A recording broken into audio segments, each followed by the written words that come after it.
안녕하십니까. 이명반의 이양반 이승준입니다. 오늘은 제가 요즘에 계속 업계 사람들을 불렀는데 저번에 보드게임 개뜬금없는 사람 한번 불렀잖아요. 이번에도 개뜬금없는 사람을 불렀습니다. 자기소개 한번 해주실까요? 네, 안녕하세요. 승준이랑 오랜 친구인 게이머이면서 게임 개발자인 김훈일이라고 합니다. 안녕하세요. 와, 나와줘서 고맙습니다. 김훈일이라고 이제 철권을 되게 오래 했는데 철권 닉네임은 200원이고 요즘에 이제 유튜브 세상 이후의 철권 세상에서는 별로 안 유명한데 그 전에 정말 그린 오락실이라고 하는 그 시대가 있었어요. 약간 군웅할 것처럼 춘추 전국시대처럼 한 게이머들이 있었던 시절에는 국가대표를 되게 여러 번 했던 그런 게이머였고 지금 뭐 개퇴물인데 전직해서 게임 쪽으로 계속 일을 하고 있고 그 커리어를 되게 오랫동안 이어왔어요. 지금 잡은 주제는 그러니까 취미가 직업이 되는 과정인데 노잼이라고 지금 까이고 있어가지고 네. 우선 좀 얘기를 좀 해보면서 좀 자세히 얘기를 풀어볼게요. 우선 이승준과의 관계는 또 어떻게 되나요? 사실은 맨 처음 시작이 아주 명확하게 기억나진 않아. 그냥 오락실에서 처음에는 오며 가며 얼굴 봤을 것 같고 저도 인터넷에서 굉장히 나대는 걸 좋아하는 스타일인데 이 친구도 뭐 알기다시피 굉장히 나서는 걸 좋아하기 때문에 서로의 존재는 모를래야 모를 수가 없었고 왜 이렇게 쟤는 글도 많이 쓰고 뭐하고 이렇게 깝치고 다녀? 약간 이런 사람 중에 한 명이었고 근데 워낙 밝은 성격이어서 오락실에서 한두 번 보고 인사했는데도 그 뒤로 그냥 쉽게 친해졌던 것 같고 그러다가 우연히 공군 지원했는데 아마 그때 같이 지원을 해서 그때 친해진 건가? 맞아요. 그랬던 거 기억하는데 그래서 공군에 가게 됐는데 같은 기수로 승준이도 지원하게 돼서 그때 그냥 같이 가네 하면서 이런저런 얘기하고 그 당시에 그 철권 쪽에서 200원은 이미 슈퍼스타였어가지고 친해져가지고 어떻게 비비려고 하는 마인드가 디테일하게 기억나는데 디테일하게 기억은 사실 저도 나진 않아요. 그냥 공군 같이 가는 얘기 많이 하면서 친해졌어요. 그리고 같이 공군 비슷하게 가는 형 막 이런 사람들끼리 같이 친해지면서 좀 다 같이 친해진 것 같아요. 나중에 그 사람들끼리 팀도 만들고 군대 갔다 와서 많이 놀았어요. 맞죠? 맞아. 실제로는 완전 친해진 거는 군대 갔다 와서 많이 친해진 거고 그 군대 가기 전에는 인사하면서 어떻게 보면 좀 친구의 시작 같은 느낌이었고 다만 그때도 저는 엄청 뇌리에 박혀있던 게 승준이한테는 여러 번 얘기했지만 군대 가기 전에 사람이 사실 되게 두렵잖아요. 무섭고 나 가면 어떡하지 이러는데 승준이가 이제 거기 근처에 진주였나? 그 근처에 맛집을 찾고 있었어요. 나는 아니 얘는 무섭지도 않나? 나는 떨려 죽겠는데 이제 당장 군대 가면 어떡하나 했는데 그때 여기 뭐 육회가 맛있니 뭐가 맛있니 막 맛집을 찾아다니고 있고 부모님도 되게 그런 거에서 열려 있어서 막 맛있는 거 먹으러 가자 약간 이런 분위기의 가족이었거든요. 우리 가족은 다 무서워서 훈이라 너 어떡하니 이제 막 이런 상태였는데 근데 쟤는 맛집 찾아다닌대요 이러니까 저희 엄마가 야 쟤는 되게 마음이 여유가 있는 친구다 친하게 지내라 그랬던 기억이 있어요. 되게 사소한 에피소드지만 아예 나는 몰랐다. 그치 지금도 되게 유명해요. 거기 중앙시장에 있는 제가 군대 갔다 온 이후로도 진주 갈 때마다 먹어요. 저는 이제 이런 걸 모르니까 흔히 말하는 군대 앞 호구들 잡는 그런 식당에 가가지고 호구 당하면서 먹었죠. 거기 진짜 맛있었어요. 네, 그렇게 해서 친해졌고 사실은 이제 이 친구가 철권을 군대 갔다 온 다음부터는 그렇게 잘하진 못했어요. 그 군대 갔다 오기 전이 전성기여서 철권을 어떻게 하다가 하게 되는지 그 썰이 좀 궁금해요. 재수할 때부터의 그 썰이죠. 네, 제가 노량진에서 굉장히 오래 살았어요. 고등학교 끝나고 재수를 했는데 재수를 딱 하는 그 시점에 철권 5가 나왔어요. 오락실에. 노량진이 그 당시엔 몰랐는데 정인 오락실이라고 되게 유명한 오락실인데 저는 사실 그 오락실이 유명한지 모르고 동네 오락실이라고 생각하면서 살았던 거죠. 그렇게 있다가 철권 5를 딱 봤는데 그때 처음으로 오락실에 카드를 넣고 게임하는 게임이 있었죠. 처음 등장한 거예요. 신기하잖아요. 원래 오락실 가면 동전 넣고 하기 바쁜데 거기에는 카드를 넣을 수 있어서 내 닉네임을 넣을 수 있고 또 이제 저 같은 관심 받는 걸 좋아하는 스타일은 야씨 이거 그럼 내 닉네임도 넣고 캐릭터를 꾸밀 수도 있고 너무 신기한 거예요. 그래가지고 처음에 무턱대고 카드를 사서 동네에서 게임을 하기 시작한 게 철권의 시작이었고 모르는 사람들은 처음부터 잘했을 거야 싶지만 실제로 처음에 카드 만들고 거기 승률이 기록되는데 한 4%인가 이랬어요. 계속 져가지고 너무 못하니까 4%면 100% 중에 4%라고? 미쳤네. 정말 초보자였고 그렇게 계속 게임을 했는데 하다 보니까 재밌어서 동네 오락실 내가 짱은 그래도 먹어봐야지. 근데 이제 그 동네 오락실이 전국구인 건 몰랐으니까 여기만 짱 먹어야지 했는데 여기 짱 먹으니까 이제 한국 짱이 된 약간 그런 케이스라고 보시면 될 것 같아요. 처음 시작은 아마 그렇게 했었던 것 같고 사실 또 재수하면서 오락실을 다닌다는 게 좀 말이 안 되는 완벽한 환경이지. 그치. 어떻게 보면은 재수를 실패하기에 완벽한 환경이었는데 저희 부모님도 어떻게 보면 그런 거에 열려 있으신 분이어서 어차피 너가 재수학원 가면 하루 종일 거기에 있는데 잠깐 나와서 오락하는 게 얼마나 그게 뭐 문제가 되겠냐 해서 오후 10시에 재수학원이 끝나고 11시 반까지 오락실에 있었어요. 한 시간만 시간을 정했구나. 그래서 이제 그때 되면 문을 닫고 사람이 없어가지고 엄마가 차로 오락실 앞에 항상 데리러 갔어요. 재수하면서 그렇게 게임을 많이 했고 결론적으로 뭐 나중에 또 말씀드리겠지만 재수도 철권도 다 성공했었어요. 좋은 케이스. 아니 그 나중에 말하지 말고 지금 말해 항공대 나왔잖아요. 네. 그때 목표가 항공대였어요? 그때 목표가 어딨어요? 서영고? 일단 서영고는 아니었고 정확히는 고등학생 때 제가 반에서 한 8등 정도 하는 친구였어요. 근데 8등 정도 하면 진짜 애매한 거거든요. 8등이었는데 딱 수능을 보고 나왔는데 선생님이랑 상담을 하면서 너 여기 지원해봐라 이렇게 얘기해 줬는데 처음 들어보는 대학인 거예요. 다. 나 여기 가까운 중앙대도 가고 싶고 아니면 뭐 그런 좋은 데까지는 아니어도 좀 이름 들어본 데 가고 싶었는데 이렇게 얘기를 했더니 미안한데 그 성적으로는 못 간다. 나중에 알고 보니까 저희 고등학교에서는 반에서 한 5등 정도 해야 안정적으로 인서울을 가는 정도였어요. 웬만큼 잘해야 인서울 갈 정도의 수준이었던 거지 우리 학교가 사실. 그러면 그냥 재수해야겠다. 그냥 문득 사실 대학에 어떤 욕심이 있었지도 않았는데 그래도 이 정도는 해야 되는 거 아닌가? 약간 이런 생각이 있어서 재수를 하게 됐고 항공대가 목표였다기보다는 수학을 되게 제가 좋아했어요. 수학을 참 잘해가지고 수학 위주로 보는 학교들을 찾다 보니까 내가 영어를 잘 못해서 영어가 되게 낮았는데 항공대는 국영수 중에 선택해서 2개만 반영되는 룰이 있어서 내 성적 대비 되게 좋은 대학교를 들어간 거지. 그렇게 갔는데 사실 항공대가 좀 네임밸류가 좀 없어요. 점수에 비해. 실속은 엄청 있어요. 그러니까 지금 저의 동기들이 예를 들면 우리 과가 한 40명이면 한 35명이 삼성에 갈 정도로 전공이 뭐야? 나 컴퓨터공학과인데 전공. 진짜 엄청 취업도 잘 되고 학교 내실은 있는데 네임밸류가 진짜 떨어져서 지원했던 학교 중에 짜친 얘기 같긴 한데 짜친 얘기. 숭실대에도 넣었었는데 숭실대는 수석이었어 사실은. 이 성적이면. 그래가지고 장학금 받으면서 다닐 수 있었는데 항공대를 갔는데 나중에 시간이 흘러서 숭실대 얘기하면 사람 다 아는데 항공대 얘기하면 아무도 몰라. 그래서 어이씨 괜히 이런 데 들어갔나? 거기가 좀 더 공대 좀 특화잖아, 맞지? 너 같은 너드한 특화된 학교야 생각해보면.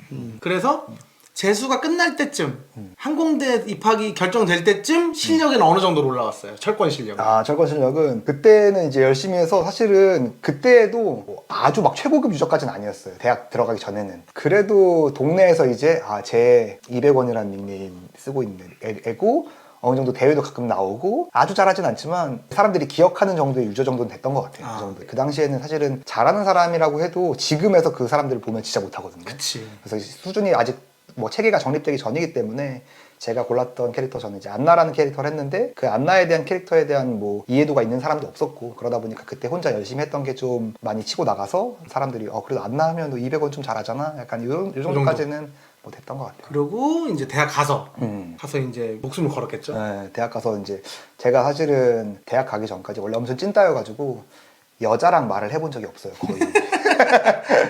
진짜 제가 그 남중남고 공대 군대 약간 이런 케이스인데 학원에서도 다 남자들밖에 없었어요. 그래서 진짜 여자랑 대화해볼 일이 없었다가 대학을 갔더니 이제 여자들이 있잖아요.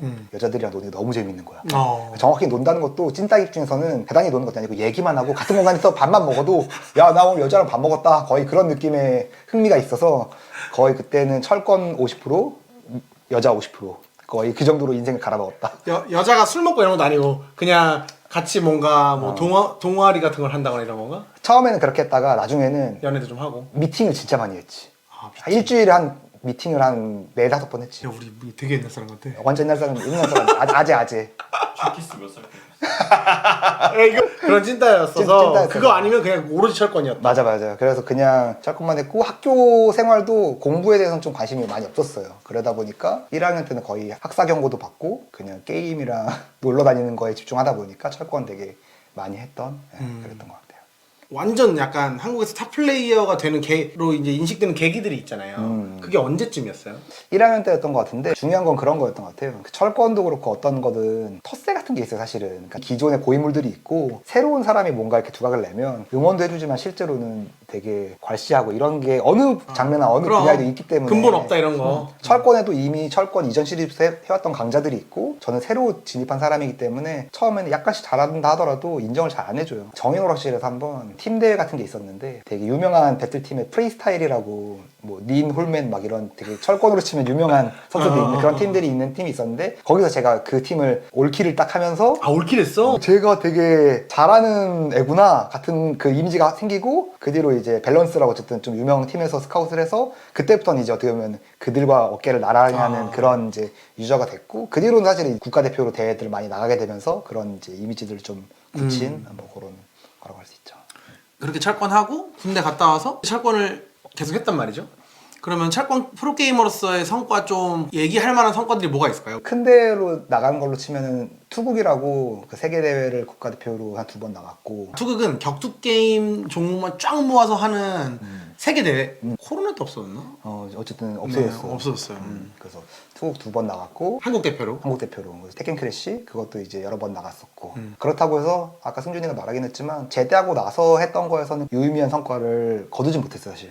그러면 이렇게 철권을 열심히 하다가 어느 순간 커리어랑 딱 접점이 생기는 순간이 왔잖아요. 그때 설명을 한번 해주면 좋을 것 같아요.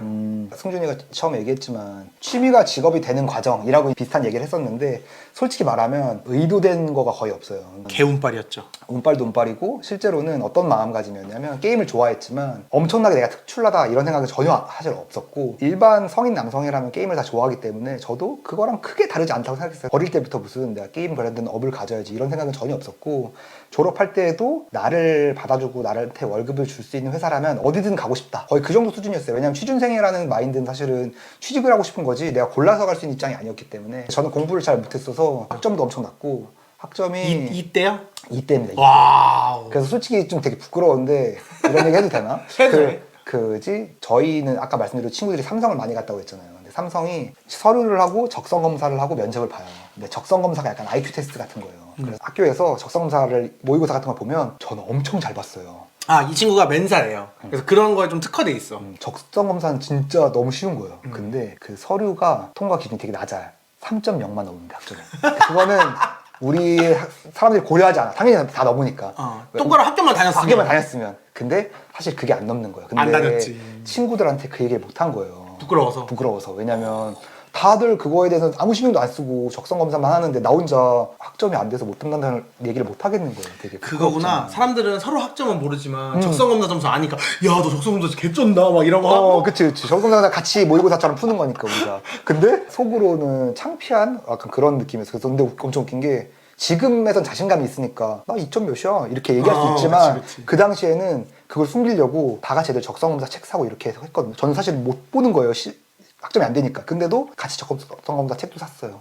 어떻게 되게 불쌍해 진짜. 되게 그 안타까운 그게 생각이 나고 어쨌든 그런 상태에서 정말로 이렇게 취직하기 힘든 상태였고 되게 힘들었는데 그때 운 좋게 여기저기 지원을 하다가 카카오에 지원을 해서 어떻게 보면 좋은 결과가 있었던 게 커리어의 시작이었고 카카오 게임 사업부가 그때 애니팡이나 뭐냐 이런 걸 뜨고 있을 때 모집을 한 거였는데 애니팡이 전 국민적으로 터졌잖아요. 엄마 아빠가 다 하면서 모바일 게임 시장이 전 국민한테 바로 열리는 세상이 딱 왔는데 그때 카카오 게임에서 뭘 했냐면 게임 잘하는 사람 모십니다. 전형도 전형인데 약간 이벤트처럼 포스터까지 만들어가지고 맞아. 게임 잘하는 사람 모신다. 우리는 진짜 게임에 진심인 사람을 모시겠다 하면서 그 당시에는 카카오도 되게 벤처 기업이었어가지고 뭔가 신박하고 열정 있고 막 요즘으로 말하면 배민 토스가 하는 것 같은 뭔가를 하는 시기였어서 그렇게 뽑는다는 게 뉴스로 나올 정도로 유명한 그런 건데 거길 넣은 거잖아요, 맞죠? 그 당시에는 카카오도 좀 튀고 싶었던 것 같아. 애니팡 몇 점 이상, 드래곤 플라이트 몇 점 이상, 뭐 우대 막 그런 거를 정말 적어놓을 정도로 좀 특이한 그런 거였고 특이한 거였기 때문에 또 어떻게 딱 맞아가지고 그러니까. 그래서 그걸로 갑자기 그냥 카카오 게임 그 당시에 막 엄마 아빠도 다 아는 카카오 게임에 들어간 거잖아요. 카카오 게임에 직원이 몇 명 있었어요? 카카오 게임 팀에? 우리 팀에는 한 10명 정도 있어요. 미쳤노. 지금 텔레포트가 10명입니다. 그런 느낌이었습니다. 그런 느낌이었군요. 그러면 이제 거기 들어가서 어떤 것들을 경험했어요? 어떻게 보면 아까 얘기한 것처럼 모바일 게임이 막 엄청 커지는 시기였어서 그런 것들을 다 볼 수 있었고 그때는 진짜 카카오를 통하지 않으면 거의 모바일에서 서비스하기 어려울 정도로 사실 좀 독점 상태였어서 그 한국의 모바일 게임 시장의 모든 지표들을 다 볼 수 있었죠. 근데 이제 그 당시에는 그 지표에 대한 의미를 잘 몰랐어서 이게 얼마나 큰 힘이 되는지 몰랐는데 나중에 생각해 보면은 진짜 엄청 큰 힘이 됐던 거죠. 뭐 예를 들면 그 당시에는 매출 순위 몇이면 이 정도 벌지, 인기 순위 몇이면 뭐 하루 방문자 몇 명이지, 이런 것들이 줄줄 그냥 당연히 꿰고 있었거든요. 그런 것들이 다른 사람들은 되게 궁금해하는 수치들이었던 건데 그 당시에는 이게 얼마나 큰 좋은 수치인지 모르고 그냥 꿰고 있었는데 나중에 알고 보니 그걸 아는 것만으로도 되게 큰 힘이 엄청난 파워가 있었던 거죠. 그래서 그때 어쨌든 그런 것들 경험하고 되게 많은 게임들 접할 수 있어서 그런 것들 보고 하면서 많이 배웠던 것 같아요. 그럼 거기서 역할은 게임들을 심사해서 카카오 게임을 달고 게임이 서비스 될 수 있도록 거르는 약간 패션으로 치면 MD 같은 역할이었어요. 맞아요. 그래서 이제 카카오 게임이 하도 인기가 많으니까 매니저들이 한 4명 정도가 하루에 한 7, 8 개발사를 만나요. 엄청 너무 줄을 많이 서 있으니까. 일주일에 그럼 한 40개 만나는 거예요. 와. 40개 만나서 그걸 이제 한 주에 한 번씩 심사 회의를 해서 통과시키면 뭐 카카오 게임 되고. 제가 그때는 거의 막내 신입이었기 때문에 막내였는데 어쨌든 나중에 이제 들어보니까 그런 개발사 분들이 조심스러운 얘기지만 카카오에 그런 갑질같이 뭐 어떻게 넣고 싶어도 심사를 보고 누군 되고 누군 안 되고 하는 게 어떻게 보면 쉽게 납득할 수 있는 부분은 아니잖아요. 그런 것들도 이슈가 있긴 했다고 하더라고요. 몇 년 했어요 그 일을? 횟수로는 한 3년? 그러니까 했네. 정확히는 한 기간으로 치면 한 2년 정도 한 것 같고 그 정도 하다가 돈을 너무 잘 버는 거예요, 솔직히. 어느 정도냐면 드래곤 플라이트 이런 거는 하루에 10억씩 벌었어요. 근데 이게 하루에 10억이라는 게 한 달에 300억인 거예요. 그 당시 기준으로 생각하면 뭐 지금도 사실 게임이 제일 큰 산업이긴 하지만 지금으로 좀 한 500억씩 번 거야 대충. 그치. 어마무지하게 번 거라서 어떤 느낌이었냐면 카카오 게임 사업 말고 다른 사업부에서도 여러 가지 막 광고도 하고 뭐도 하고 하는데 그런 것들이 전부 다 의미 없이 보일 정도인 거야. 그러니까 왜냐면 뭐 옷을 팔거나 커머스 뭐 팔거나 광고 수익을 하거나 그래도 하루에 10억씩 벌진 않고 그 하루에 10억 버는 게임이 엄청 많으니까. 그러면 얼마를 버는 거겠어, 하루에. 매출이니까 또 이거 다 차떼고 아, 떼야 그치, 되겠지만 그치. 무식하게 얘기하면 한 달에 건물을 강남에 300억짜리 하나씩 살 수 있었던 거야. 그렇지. 그게 게임 하나로만. 근데 그런 게임이 20개 정도 있어. 그러니까 너무 돈을 많이 버니까. 신입사원 때 아무 돈으로 눈 데려가죠. 그냥 봤을 때, 와, 이분은 진짜 너무 돈을 쓸어간다. 그리고 심지어 지금은 게임의 퀄리티들이 많이 올라갔지만 그 당시에가 모바일 초창기이기 때문에 진짜 낮은 퀄리티의 게임들도 많았어요, 솔직히. 대학생도 다 만들 수 있는 그치. 퀄리티였어. 그리고 실제로 제가 컴퓨터공학과에 있다 보니까 우리 과에 게임을 만들어가지고 그냥 런칭해가지고 차 사고 이런 형들도 있었거든. 그 당시엔 그 모바일이 막 뜰려오던 황금이라서 정말 내기만 하면 웬만큼 막 해주는 그런 잘 되는 그런 것들이 있는 상태에서 카카오 게임 같이 봤으니까 와 이거 진짜 대박이다. 내가 해야겠다. 그래가지고 그 내가 하기 전에 그러면은 가장 인상 깊었던 게임 한 두세 가지 약간 썰 그 같은 게 뭐 당시에. 있어요? 그 당시에? 나중에 이야기할 때 나오겠지만 드래곤 플라이트 게임 만드는 넥스트 플로어라고 그 유명하잖아요. 거기 이제 개발사인데 거기에 이제 김민규 대표님이 계시는데 그분이 미팅에서 만났는데 게임 얘기를 엄청 하는 거예요. 근데 보통 제가 여러 개발사 대표들 만나면 대표님은 좀 사업적인 얘기 위주로 하고 그 실무에 있는 PD들이나 이런 사람들이 게임 얘기를 많이 하는데 이분은 대표인데도 게임에 엄청 관심이 많고 질문들도 거의 게임에 대한 질문들이 많은 거예요. 그래서 게임에 관심 많은 대표가 되게 멋있어 보였거든요. 그치. 저는 이 모든 책임을 가지고 있는 사람이 이걸 제일 잘 알아야 된다 약간 이런 주의가 있었기 때문에 그런 의미로 되게 멋있고 기억에 남고 다른 분들 게임 피드백 줄 때는 좀 좋은 말 위주로 상처 안 받게 했다고 하면 그분한테는 좀 편하게 이건 별로인 것 같아요. 이건 이런 것 같아요. 같은 것들을 의견을 메일로 제가 몇 번씩 써서 보내줬어요.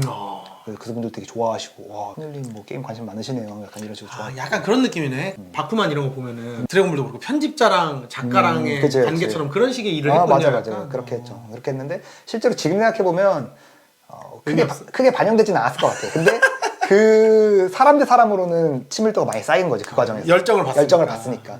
그래서 어쨌든 뭐 그런 것들도 기억이 나고 또 그 당시에 다른 것들은 다 함께 차차차라고 자동차 게임 있어요. 그게 손놀이 하시던 분이 했던 거 아니에요? 어우. 베껴가지고 욕 졸라 처먹었던 맞아. 거? 알지 내가. 내가 손놀이 리스펙이 있거든. 그래가지고 그거를 이제 되게 재밌게 했어요. 되게 재밌게 했고 랭커 이런 것들도 사실 모바일 같은 거 하면은 철권처럼 오프라인으로 모여서 하는 거에서 1등 하는 건 사실은 인원이 되게 적은데 온라인 전체에서 막 순위권에 오르는 건 되게 어렵거든요. 아무리 몇십만 명 잘하는 돼요? 그 이상이죠. 하루 접속만 몇백만 명씩 하고 이랬으니 그 당시에는. 그러니까 이제 거기서 뭐 1등까지는 아니어도 진짜 초상위권에 랭크 이제 해서 이제 개발사에 이제 보여주면 개발사에서는 이런 사람이 여기에 있어? 막 이럴 정도로 그런 것들 했던 기억이 좀 나고 뭐 그거 말고는 그냥 돈 많이 벌어서 부럽다 약간 이런 관심만 많이 가졌던 것 같아. 그러니까 신입사원이 그냥 3.0 못 넘어가지고 벌벌 떨었는데 1년 새 한 달에 300억씩 버는 거 보니까 마탱이가 가지. 그렇죠, 그렇죠. 또 워낙 숫자에 빠른 스타일이니까. 그래서 이제 퇴사를 했어요. 갑자기 미친 사람처럼. 네, 그래서 그 퇴사한 건 사실은 그러니까 내가 게임을 만들어서 돈을 벌어야겠다 이런 생각이 들었던 거고. 근데 사실은 제가 컴공까지만 코딩이나 이런 개발적인 지식이 있지 않아요. 하도 못하잖아. 하도 낙제생이었기 때문에.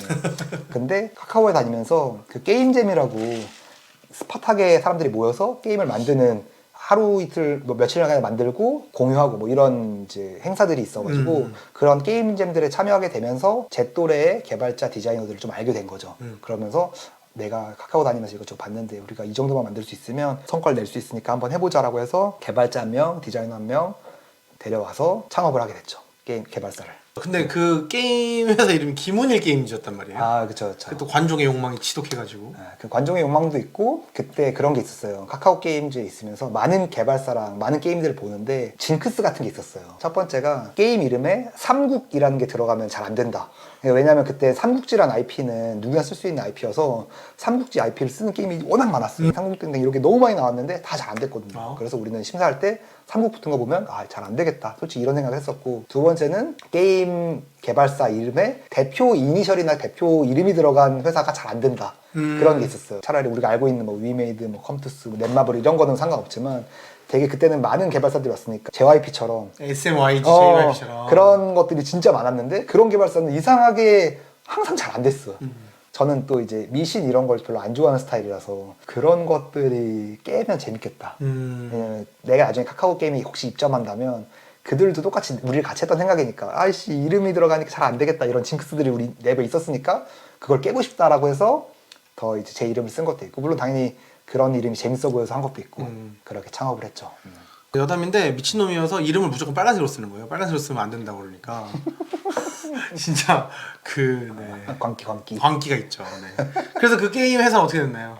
이제 한 반년 정도 게임 만들고 어떤 제가 처음으로 누군가한테 월급을 줘보고 그런 걸 해보니까 생각보다 너무 빡센 거예요. 개빡세죠. 제가 그때 카카오에서 어쨌든 주식이나 이런 것들을 받은 것들이 있어서 진짜 돈을 많이 벌 수 있는 직장인으로서 그런 기회들이 있었거든요. 그래서 이미 거기서 꽤 돈을 벌었는데 그걸 이제 자본금으로 시작을 했는데도 2명밖에 직원이 없었는데도 2명을 월급 주면 사실은 굉장한 돈이 제 기준에서 나가는 거니까 반년만 유지를 해도 연봉의 절반씩 줘야 되잖아요. 사실 제가 그때 돈을 벌었다고 해도 몇 천이는 건데 그 몇 천 까먹는 건 진짜 순식간인 거고 그러다 보니까 한 반년 했는데 게임이 나오려면 되게 먼 것처럼 느껴지고 돈은 떨어지고 약간 그런 상태가 된 거죠. 그래서 이거 큰일 났다.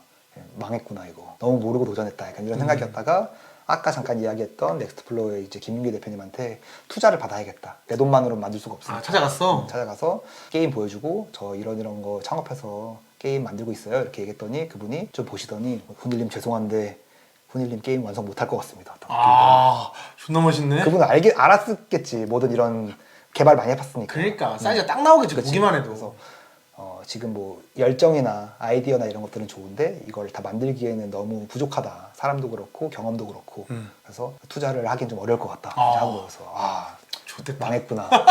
근데 이제 그분이 대신 이런 열정이나 아이디어들은 재미있다고 생각되니 우리 회사에 같이 와서 하는 게 어떠냐 이렇게 제안을 해줘가지고 회사 창업하고 들어간 비용이나 이런 것들을 전부 다 포함해서 김유기 대표가 다 해주시고 그래서 어떻게 보면은 인수네. 그치 인수를 해준 거지. 그래서 인수해주면서 다 사실은 좀 보상받고 거기 들어가서 또 이제 거기서 이제 작업을 하게 된 거죠.